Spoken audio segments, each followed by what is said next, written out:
welcome back to my channel. Welcome to another video. In today's video I'm going to just be answering you guys questions. So I asked you guys to ask me anything on YouTube, and I also did the same on Instagram. So I'm just going to be answering your questions, just a general chit chat catch up video. Basically you guys asked me weight loss questions, muscle building, health, fitness, all of that kind of stuff. So I will be sitting here and I'm going to put my makeup on at the same time.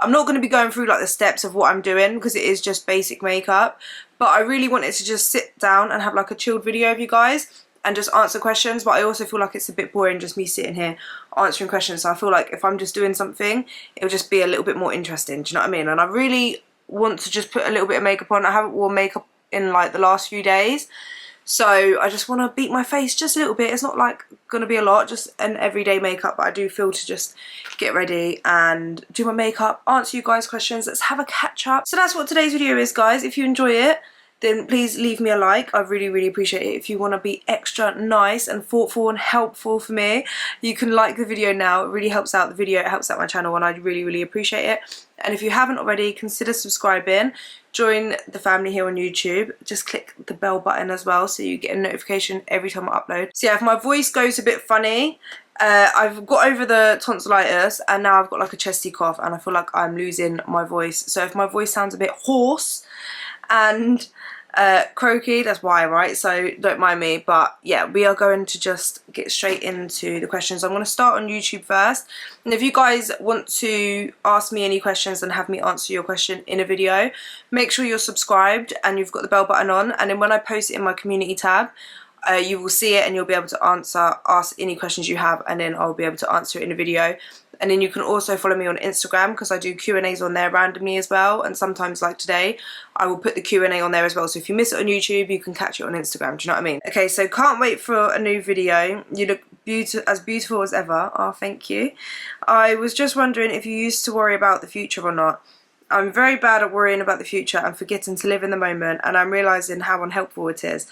What can you do today to be healthier and happier is a way of living? Would you agree? 100% I agree, 100%, right? I'm just going to start doing my makeup and I'll answer that as well. I used to suffer from anxiety, so I worried about the future. Do you know what's actually, I saw something and I've read stuff about it. It's like depression, because I had depression and anxiety.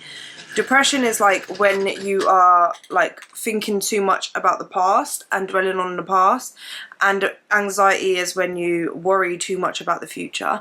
And it's actually true, right? And it is about learning to live in the present moment, and what's helped me with that is learning to be more mindful. And I did start reading the book Miracle of Mindfulness. I actually think I finished it, to be fair.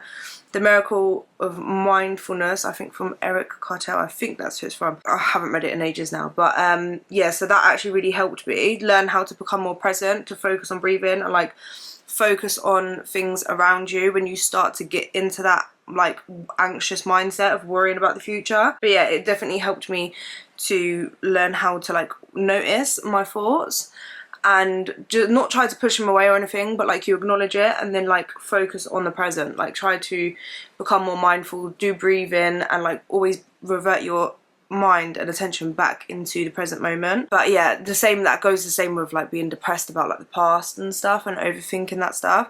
I think that really massively did help me. And then another thing that's helped me is I always like to think, like, because I used to spend so much time worrying about stuff that I don't even know would happen or not, or like I would just come up with all these different scenarios to certain situations, always be the worst case scenario, and it would stop me from being able to sleep. Like I would always start thinking about the worst stuff and getting anxious about it at night time, and then I wouldn't be able to sleep. Yeah, so what I found actually really helped me was, what can I do right now? Is there anything I can do about it? So say I'm worrying about something, is there anything I can do about that now? If there is, then I can do that, and at least it'll make me feel better. And if not, if there's literally nothing I can do right now, then to let it go and deal with it when it comes to it. And I know that sounds easier than it actually is to put into practice, because it's easier said than done to be like, oh, just forget about it.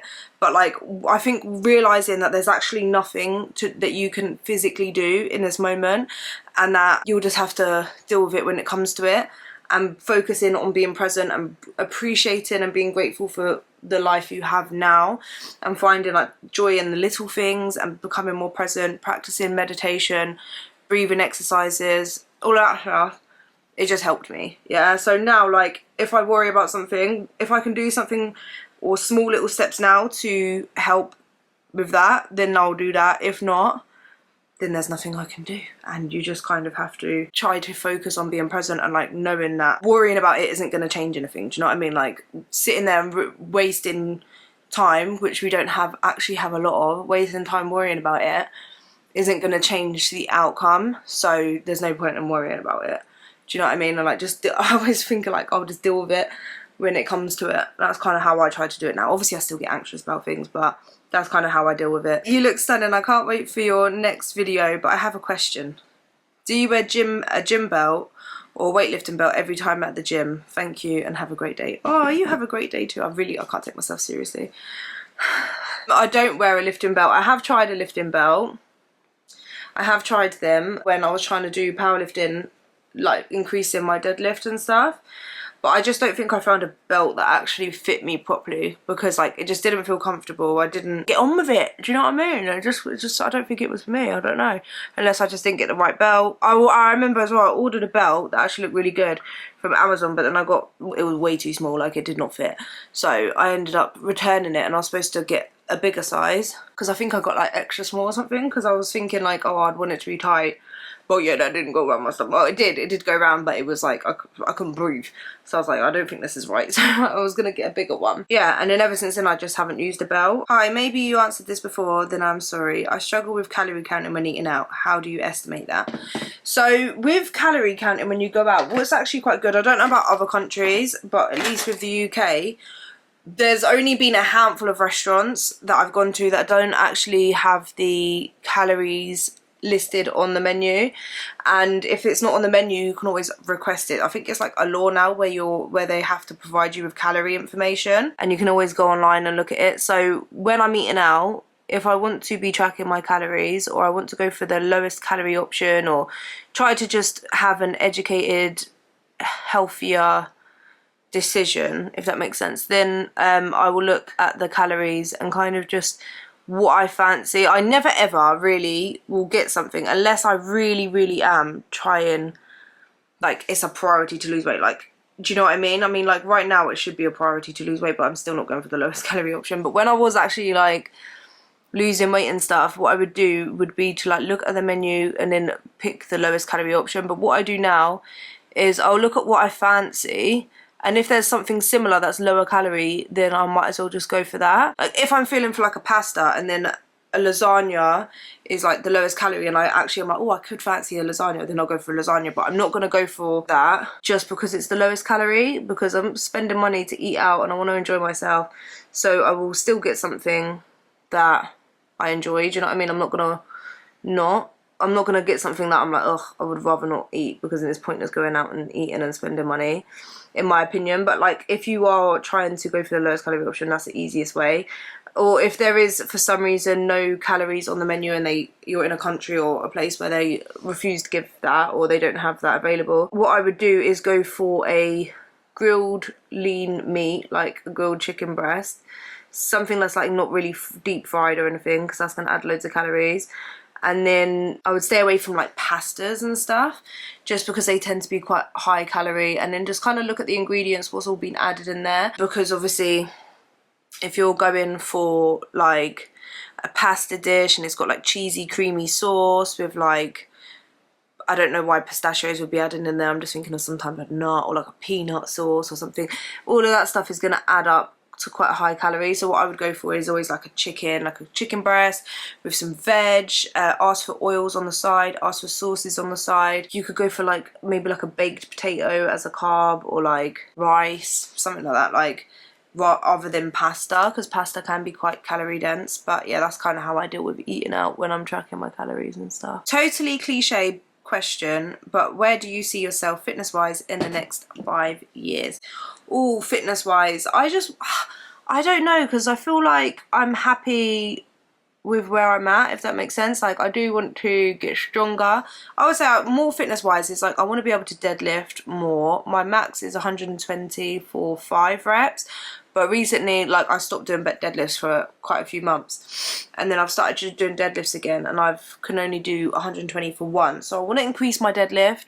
I want to just be all round fit and healthy, in the sense of like I want to be able to like do most cardio, like run for a decent amount of time, bike for a decent amount of time, go on the stairs. I mean, I could already do the stairs for an hour. So like, I just want to be fit and like have good cardiovascular health. I want to be strong. I know this isn't fitness wise, but it kind of is related. Like, I want to be, in 5 years, I want to have an established online coaching business for obviously you guys and stuff, like women that want to improve their health. But what I want to do, and what I was thinking of, yeah, not that I have all the answers for stuff, because I really don't, but I really enjoy like just talking to people and helping people out with just not just fitness and health stuff or like weight loss stuff, like just general life stuff. And I've like read about a life coach and stuff, so I want to be like a PT, but also like I want my nutrition course as well, so I can give proper nutritional advice and do meal plans for people that feel like they need it. Or do you know what I mean? Because I don't personally do meal plans, but I'm not 100% against them. I do think it's good to be able to know how to eat yourself and stuff like that, but I do know that and understand that some people just do better when they feel like they just want to be told what to eat, or that's a good place for them to start because they literally have no idea to begin with. So I do want to do a nutrition course when I finish this PT course, be able to do that, but then I also want to bundle that together with people that want it as like a life coach as well, just so like, because life coach in the sense of like, so I can talk about things with like self-care, self-development, all of that stuff as well, and like just so people could have someone to come and chat to and get like a second opinion and like life advice, if that makes sense. Like, I don't know, I feel like that's what I want to be in 5 years. I want to have that all like established, so that's what I'm trying to kind of work on now. That's not a cliche question. I always find that question so hard to answer, like where do you want to be in 5 years. Good morning, Louise doll. Good morning. Can you give examples of how day-to-day activities have been affected by your weight loss? Everything has been affected by my weight loss. So we'll start off with the morning. I get up and I feel like I definitely have a lot more energy in the mornings, even if I haven't had the best sleep, but like my energy levels are just so much more improved from what I can remember when I was like bigger. Like when I would wake up, I felt groggy all the time. Like even now, like if I've had like a not so good day of eating, so if I've eaten like, I wouldn't say a day, it would have to be like a few days of like not really eating healthy foods, more processed foods and stuff, like I'll wake up and I feel like I've got a headache, I feel groggy, no energy and stuff. Whereas like now, not being bigger, I feel like I don't feel like that. I feel more like fresh. Do you know what I mean? Like fresh as a daisy. But yeah, like I feel like I've got a lot better energy, so I feel like I start my day happier. Things like putting my shoes on is so much easier. Like I got to a point where I had to like sit down to put my shoes on because like my belly was like in the way when I'd bend over. Whereas like now obviously I could just stand up, put the shoes on, like I don't even have to think twice about it. It's just a normal task I could do, get in and out of the bath. Even like shower time and like wash time and that is like a lot quicker. And I saw someone say this and I never thought of it before. And I was like, huh? And then I thought about it and I was like, do you know what? Like to actually wash myself everywhere is so much like quicker because obviously I have a lot less surface area to get through in lotioning. Tanning is so much easier. Like when I do my fake tan, I can lotion and fake tan my back and reach around everywhere. God, and like shaving is so much easier. Walking, going to the park, lifting things up, carrying shopping, just being on my feet. Like if I have a busy day, I'm not like having to keep sitting down, I'm not completely knackered, it doesn't wipe me out. Like just everything, literally everything is so much easier. Shopping is so much easier for like clothes and stuff. Buying new clothes, trying on outfits. Beautiful as always, thank you, gorgeous, thank you. How do you avoid self-sabotage? Oh, I actually had a video at the beginning of this year talking about self-sabotage, and it's all about like self-limiting, your own self-limiting beliefs that you have about yourself and why you self-sabotage. I definitely recommend watching that because I was reading a book at the time and it gave me a lot more insight, and I feel like I shared quite a lot of information on that. So if you go on my channel and you just type in self-sabotage, then it should come up. And it was, I think I did it in January, like right at the beginning of the year. If you want to go like watch that, I do recommend watching that if you want to know about self-sabotage. But just like a quick summary basically is like, you need to figure out why you're self-sabotaging and what your self-limiting beliefs are. So for example, like my self-limiting belief was that I'm probably meant to be fat, and that it's impossible for me to lose the weight and keep it off at the same time and actually be happy and healthy in my new lifestyle, if that makes sense. So that was a self-limiting belief, because it didn't matter how many times and how hard I tried to lose weight, because I had that belief about myself, even though it was subconscious and I really did want to lose weight, I would always sabotage my weight loss. I would always give up as soon as it got hard and stuff like that. So like, it is literally about challenging your self-beliefs, and the way you would do that is question them. So is it logical? And then find examples of why it's not logical. So for example, what changed my self-limiting belief was seeing my friend who was big and she lost loads of weight, and it showed me that that is not true, that you're not meant to be fat and you can actually lose the weight and keep it off, like, because she kept it off and she still kept it off. So it really made me challenge my own self-beliefs, like my core beliefs and stuff. And I feel like we have loads of core beliefs, not just things like that, but about ourselves, that we have kind of got ingrained in us, that hold us back and that keep pulling us back even though we don't know it in the first place. Okay, this question is hi there, have you ever tried intermittent fasting, and if so, how did it go? What was your longest fasting?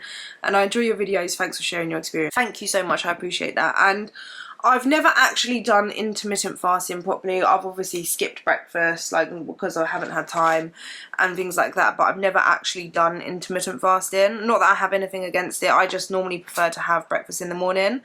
Although I could say I technically have been intermittent fasting for the last few days, because I've not had time in the morning to even have breakfast.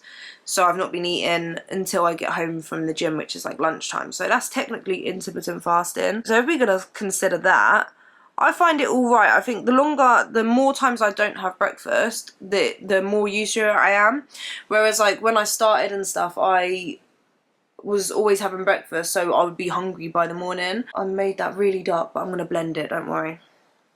I mean, I'm not against it. I do think breakfast is important to have, especially when you're trying to build muscle, just so you can get that protein in.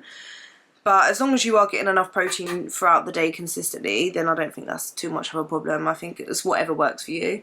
And if you find intermittent fasting the easiest way to kind of still eat in a calorie deficit, and you like to do that, then I have nothing against that. Like, I don't really have much against many kind of forms of eating or dieting if it works for the person, they find it sustainable. Like 1 meal a day. Would I tell people to eat 1 meal a day to lose weight? Probably not. Yeah, I wouldn't. I would say to eat consistent meals throughout the day, especially if you're overweight and you like to eat and stuff. Like, starving yourself all day to eat 1 meal a day, you could end up potentially eating all your calories in 1 meal anyway, and that might not be sustainable for you. Whereas some people can do that and they find it the most sustainable way, and it fits in with their lifestyle, and they can carry on doing that, so they do that. Do you know what I mean? So I never will be someone to say like, don't do this. If it works for you, it works for you. Do you know what I mean? It's just, I personally wouldn't tell everyone to do it. I know the vast majority of your comments on your channel are positive, but it's the negative ones that stick in the mind sometimes. True that. How do you cope with the negative comments? Any tips would be welcome. I think I definitely don't get too much negative comments, but yeah, they do stick out. It depends. It really does depend on what the comment is.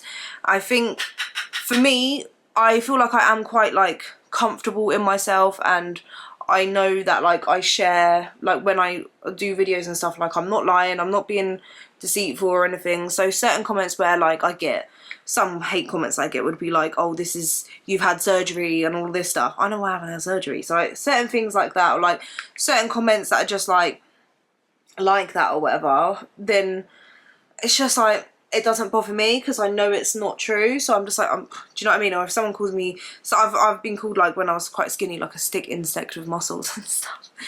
Things like, certain things like that, I find it quite funny, yeah.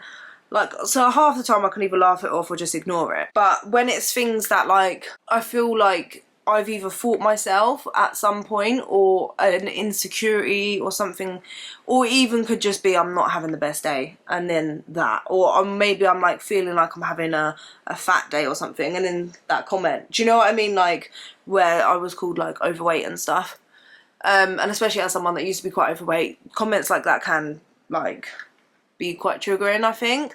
So the certain situations like that can be upset me, and the way I deal with it is I like to, I don't know, I just don't, sometimes like, I mean, I can ignore it, but I feel like once I'm upset or triggered by something, I feel like I have to defend myself. I don't know whether that's a good thing or a bad thing, I don't know. I feel like I probably should just ignore it, but sometimes like it really does depend. Sometimes I'm like, no, I'm gonna say something. So either I will make a video, especially if like that video I made, yeah, I felt like that was a good topic to talk about, but I also wanted to just kind of like explain my weight gain, I guess. Like, I don't know, like, no, I shouldn't have to explain myself to anyone, but I just felt, I don't know, maybe because I was triggered, I felt the need to, I don't know.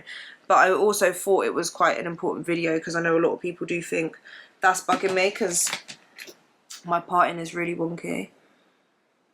Hold on. Alright, we'll just keep it like that. I think that looks better. Other than that, like, I try to, if I do get quite a lot of negative comments, or I see a negative comment that's bothered me, what I do first is I talk to my best pal, Ashley. She talks a bit of sense into me, and I will do, like, if it makes me feel rubbish, I'll do a bit of self-care. I come off social media. Sometimes I feel like if social media is getting to me, I do get overwhelmed quite easily as well.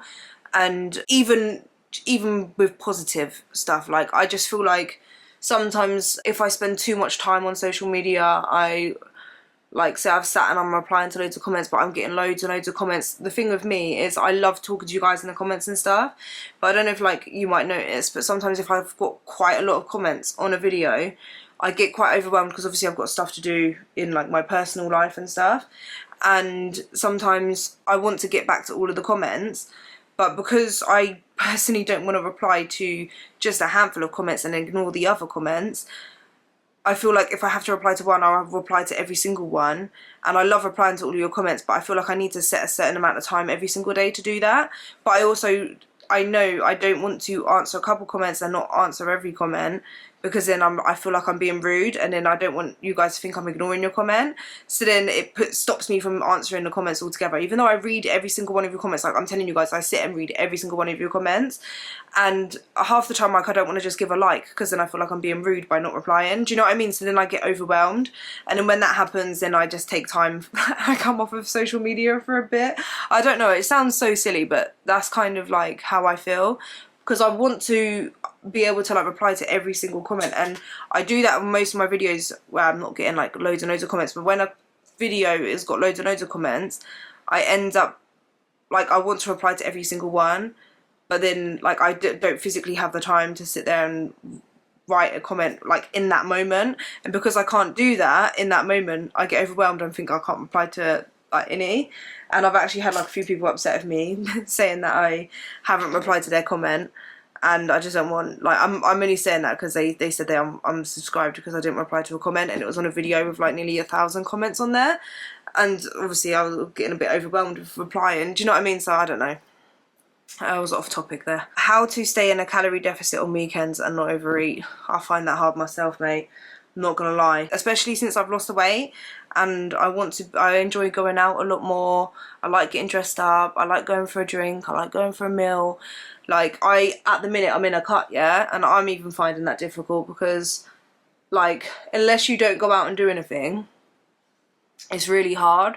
So, like, I feel like sometimes losing weight, you do have to be a lot more focused and selfish if that is your real intention. Like, you have to kind of put off, you don't have to, yeah, like, you can go out, like I said, and eat and stick within a calorie deficit and stuff, but you have to watch what you eat a lot. Like, you can't just go and drink alcohol on the weekends, get a takeaway, and like do whatever you want basically on the weekends and still expect to lose weight. It's possible, but you're not going to be optimizing it, if that makes sense. Like, you're going to find it a lot harder. So if that is, like, your true goal, you kind of have to limit at least the amount of times you go out. Like, you can go out, there's nothing wrong with going out and enjoying yourself, and you can do it in moderation and stuff, but if you're someone that likes to go out every weekend and like go to eat meals and like get takeaways or drink, you're gonna find it really hard to like stick to your weight loss goals and actually lose weight. In the past, while you were in the process of losing such a huge amount of weight, did it become easier not to succumb to overeating, emotional eating,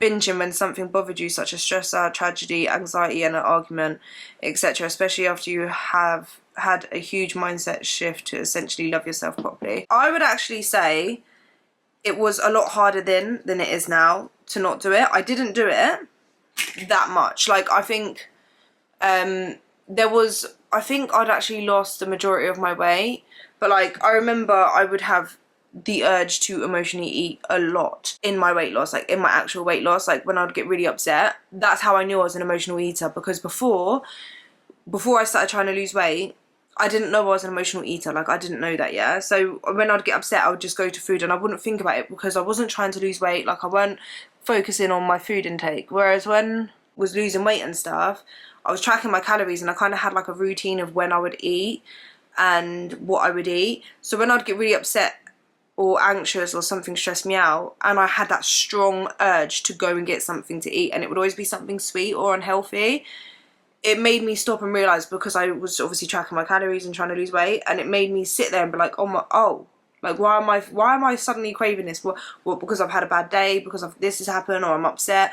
And it made me realise that I was actually an emotional eater, and it happened quite a lot. But because I was tracking my calories and I really wanted to lose weight, I didn't give into it, if that makes sense. Like, it made me stop and think, and then I was like, okay, well, what can I do instead of eating? And then that's when I like started practicing self-care, going out for walks, looked into meditation, breathing exercises, just stuff like that to like help fix that. And now when I get upset, I don't really have that strong urge to eat food. I mean, sometimes I do feel like I have days where I feel more for sweet kind of foods, but like at the minute, like, I can't remember the last time that I actually really wanted to order food or go in the fridge every time. Like, I don't go and open my fridge and look in the cupboards and stuff when I'm feeling emotional, whereas that was like the first kind of thing. So I think over time it does get better, but you do have to kind of push through it through your weight loss. And I just felt like it educated me so much by just tracking my calories and having a routine for what I eat and when, because it made it highlighted that as a problem for me, if that makes sense, and I was able to work for it. What is your best tips on how to lose weight if you have PCOS/insulin resistance, and how to get rid of mum belly, diastasis recti, and get a flat belly? So I'm actually pretty sure, I haven't been diagnosed, but I'm actually going to get an appointment and see whether there's like some kind of tests to do, because I do have cysts on my ovaries, which was diagnosed by an ultrasound, but they didn't say anything about PCOS. But I'm pretty sure I have PCOS. I have quite a lot of the symptoms, and I've been getting like little hairs here, like mostly on my chin, like, you know, like the really dark thick ones, just randomly out of nowhere. And I've got loads of like different kind of, I feel like, hormonal issues, cramping and all of that stuff. I feel like something's going on, and I feel like it is PCOS. So I actually want to get tested for that. But at the minute, I wouldn't know exactly what advice to give you for PCOS and how to eat. From what I've read, it is more like a lower carb diet. So that's all I can kind of say for that. For the mum tum, the diastasis recti, really it can't be fixed other than like with a tummy tuck surgery where they stitch the ab muscles back together. But you can, sorry, I'm just doing my lips. But you can improve it by developing a stronger core, if that makes sense. Like, your ab muscles can tighten a bit with ab exercises. So I'll just say like any kind of ab exercises, plank, crunches, bicycle crunches, if that makes sense. Yeah, I don't really train abs that much, if I'm honest. I actually don't. I feel like I train my abs a lot with like compound movements. But yeah, so that's kind of how I would say for that. But really and truly, you can't really without surgery. Whew. Oh, I got that in my mouth there. That's what she said. I think you are so incredible. I'm inspired by you, and I think I'm about 15 years older than you. Oh, I love that. I wanted to say thank you for all you do for us women out here, regardless of age. my question, you're so resilient dealing with everything that comes your way, especially the latest with the surgery. Are you able to update on that situation? Can we help you get your money back and sign a petition? Just want to know that you're okay. Oh, thank you. I really, really appreciate that. Thank you. I do want to give you guys an update on this situation with the money. But like I said in the video where I was telling you guys I weren't getting the surgery and I was really upset about, like, I guess it's a bit of superstition, I guess. Like, I don't want to speak on things until it's like all gone through and sorted. And I am dealing with it, if that makes sense, but it's not dealt with. Do you know what I mean? So I feel like I don't want to jinx anything because it's not 100% dealt with yet, yeah? Like, once it's all dealt with 100%, then I will tell you guys, yeah? When, like, yeah, that's all I really want to say, because I know a lot of you do care and you just want to know. Do you know what I mean? Like, and I appreciate it, and I know I've shared it with you guys, and I do want to tell you guys, like, when it's all sorted, but I also just don't want to go into too much detail, because I just feel like sometimes I share a bit too much before things happen and stuff, and then I don't know whether I jinx it or whether that's just me being superstitious. But at the same time, like, I will tell you guys, like, when that's all 100% sorted. But I appreciate you guys for your support and stuff, and, like, especially saying about signing a petition. I don't know whether that would, maybe I might need you guys to do that, maybe, I don't know. Hopefully I'll have it all sorted in the next month, I would say. Hi, lovely Louise. Hi. I would love advice on equipment, weights for building a home gym. Someone recommended kettlebell swings for a high intensity workout. Can you discuss adding equipment, weights such as this? What's a kettlebell swing? I'm gonna have to Google that real quick. What's a kettlebell swing? Oh, it's the exercise. I thought it was like, I actually took that so literally. I thought it was like a swing with a kettlebell. Oh my god, tell me you're autistic without telling me you're autistic, do you know what I mean? Anyway, yeah, kettlebells are really good equipment to have. Dumbbells, I would say get yourself like a set of dumbbells that go up to quite heavy, so like light to heavyish, so you can progressively overload. Kettlebell is really good. I remember I used to have one when I lived at home. They are quite good, to be fair, to just have, because you could do quite a lot of stuff with it. Like, you can use it to do squats and lunges and stuff as well, and like ab exercises. But yeah, so they are quite good, and you can do kettlebell swings. I would say if you can get like resistance bands, you can get longer ones and shorter ones. They're good to have. It depends on the space you have, obviously. If you've got space for like a squat rack, I feel like you'd be pretty sorted if you could get like a squat rack and weights like that. But obviously it depends on the space you have to build a home gym. But yeah, or like a bench or something. Since you started and have been successful in your health journey, what impact has it had on your children? I see many mums lose weight and start exercising and be very strict, letting their children follow poor habits. The impact that it's had on my children, I think obviously I'm probably a lot more positive with it. Like, I feel like I'm a happier person, I'm a lot more patient, I'm able to take them out a lot more, so it's positively impacted them obviously in that way. But eating wise, they are autistic, and it's very, very hard to get them to eat certain foods. They are very bland. They eat the same kind of foods. They eat loads of like plain foods, so like everything has to be separated. So no matter how much I eat like a very varied diet, it is very hard to get them to eat very similar to me. They like to eat like pasta, like plain, like everything has to be separated and stuff. But they are a lot more willing to try the foods that I'm eating, so I feel like as long as I carry on, they will be able to do that. I'm not strict with them in the sense of like they can't eat cakes, biscuits, crisps or anything.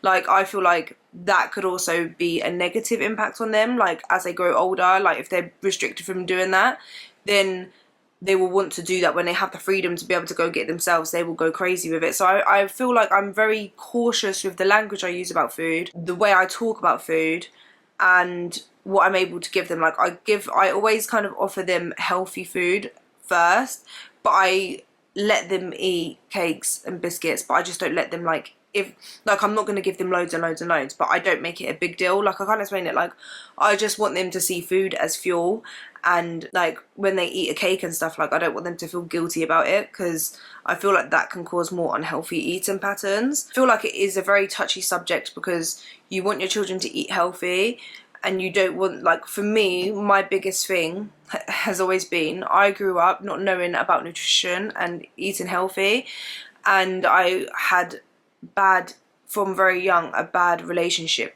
I say relationship, with food, and I used it to emotionally eat. It made me feel guilty when I would eat certain foods, and I feel like growing up feeling fat, I didn't like it, and I just don't want that for my kids. So I don't want them to have that, and I want them to be able to enjoy healthy food just as much as they do like any other food, and not feel guilty about it. When are you starting your podcast? Would listen to you every day, beautiful and inspirational in every single way. I would love to start a podcast. I just don't know what to talk about. If you guys could comment podcast topics, we could kind of start a podcast. How do you start a podcast though? Do you know what I mean? Like, would I have people on here? Would it just be me? Like, what do I do? I don't know. I would love to start a podcast though. Hey Louise, bit of a personal one, so I hope you don't mind. How are you finding single mum life and co-parenting? Any advice surrounding that? Thank you. Well, I feel like being a single mum is hard. Do you know what I mean? You're doing everything pretty much by yourself. And it's kind of hard, especially trying to fit, I don't know, like gym, going for my walks, all of that stuff around, obviously looking after two children that have autism. Like, I do find it hard, but I also like wouldn't change it, if that makes sense. I feel like it's the best decision for me right now. Do you know what I mean? I mean, it's not ideal. It's not an ideal situation. I feel like I've always kind of wanted to have like the family thing and do it as like a family and not be in the situation I am in. But I feel like us mums are very resilient, and like we would do anything for our babies. Do you know what I mean? And like, we just get things done. Do you know what I mean? And I just think, if anything, like, it grows you more as like a person, and makes you, because you sometimes like you feel like you can't do it. Like, there was a long time I felt like I wouldn't be able to do it, but when you're doing it, you just find a way to get it done. Do you know what I mean? So like, my advice is just like, I don't really know, like, you don't really have a choice. Do you know what I mean? Like, when you're a single mum, like, you don't have a choice. Like, you've got to get up and you've got to do it, and you've got, like, and it's also so rewarding because I am grateful that I get to be there with them all the time. So like, for once I have no question. I learned so much from watching your videos. You got this, and so do I, finally. I love that. That makes me really happy. I'm so glad. I have an exercise question. How long did it take you to look strong and fit? How long did it take you to feel strong and fit? It's taken me much longer than I anticipated. I do think it takes a long time. I think I didn't feel like I was there for a very long time. Like, I lost all the weight after a year and 2 months, but then even then, like, I felt like I was muscular, yeah, but I was actually like, didn't really have too much muscle. And I feel like it took a couple of years of building muscle to actually feel like, yeah, I've got a decent amount of muscle, I feel strong, and actually a few years of lifting to kind of get good at the lifts and just feel confident with it and be able to build up the strength. It does take a long time, but like, it is so worth it. Do you know what I mean? So just keep at it. Could you talk about autism and your kids and own experience, or just your own parenting kids with autism whilst having it? Ooh, I really want to answer all these questions, and I'm in a rush now. I feel like I've got to go soon, so I'm sorry if this is a very vague answer. But see, my kids, all right, so we'll just go for like a little briefing. My kids were diagnosed very early with autism. So my oldest was diagnosed when he was 2, and my youngest was diagnosed, I'm pretty sure he was 3. So they were diagnosed obviously quite young. I've kind of always known that Elijah was autistic, just because obviously Caden was diagnosed when he was really young, so obviously I had Elijah, and I kind of noticed a lot of similarities, although I did see a lot of differences. And I felt like when Elijah was younger, he had a lot less typical autistic traits, whereas Caden was very, very typical. So like, it was kind of confusing, but he was diagnosed with autism, I knew that. But when I first kind of knew that, like, was questioned about Caden having autism, actually it hit me. So quick little story time, yeah. Like, obviously my first baby, I've never had anyone else to compare it to. So he would do certain things like spinning around for ages, look at things from the corner of his eye, flap his hands, repeat the same thing over and over and over and over again. There was just so many things that he did that I was just like, yeah, he's a weirdo like me, like, in the best way. Like, I don't mean it in a rude way. Whenever people like hear me say that, they're like, what? You calling your kid a weirdo? I'm like, I'm a weirdo. Do you know what I mean? So like, we've always kind of thought, like, before he got diagnosed, or even I questioned it, that he was just like a little weirdo, and everyone would be like, he's just like you, he's so good, he's like such a crazy kid, like crazy baby kind of thing. And then I was at my mum's house one day and I can't remember what came on, like a YouTube recommendation about autism, and then I saw these videos of these kids doing exactly the same thing as Caden, and they were saying it's very typical of autism. Oh yeah, not answering to his name and stuff. And like I just remember like it all hit me, and I was like, oh my god, that's not his quirk. They're his quirks, but that's not just unique to him. That's actually an autistic. There's signs of him being autistic, like having autism. And for some reason, like, I just remember getting really upset because, like, I was just, like, it just all hit me, if that makes sense. Like, I remember having that grieving process. Like, it sounds bad now.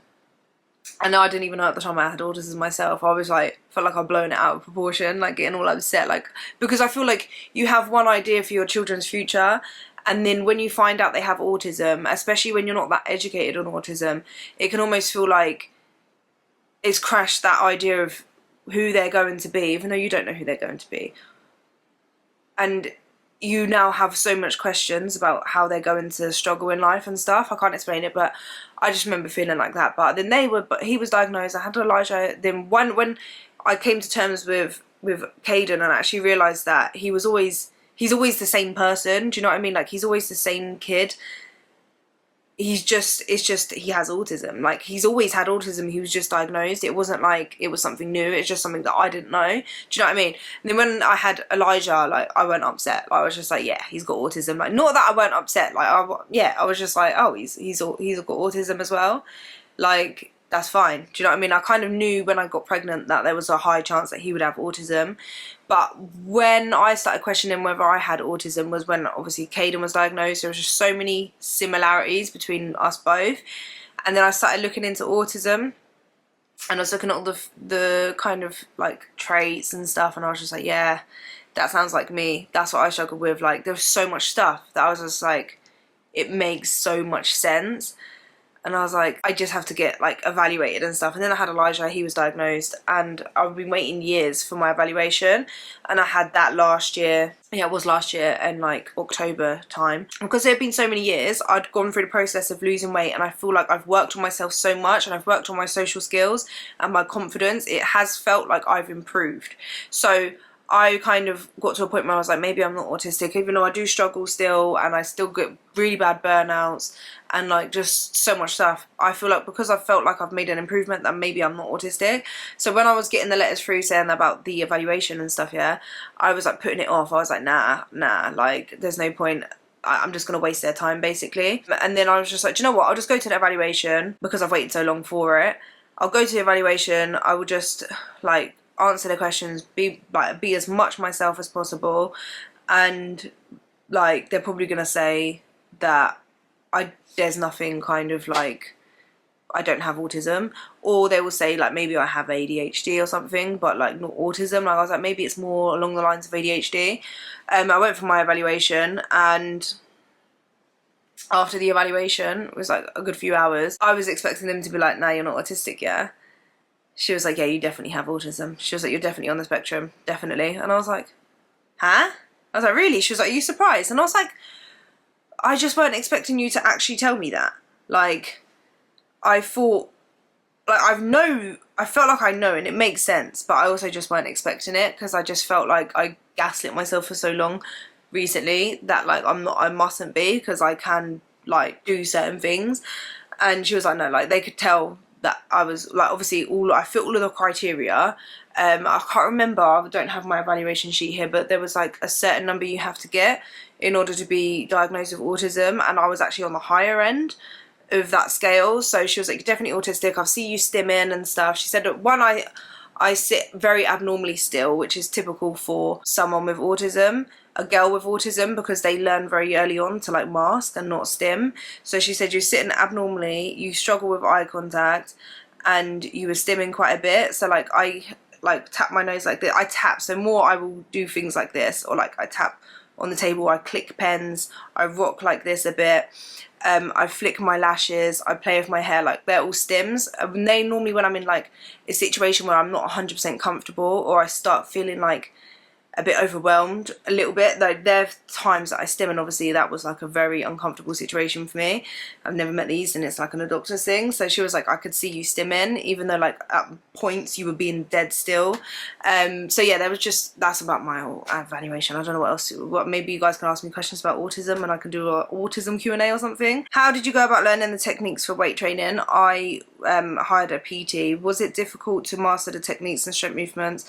And how long did it take you to be able to do it well? What do you recommend are the top exercises you recommend? What do you think are the top exercises you recommend?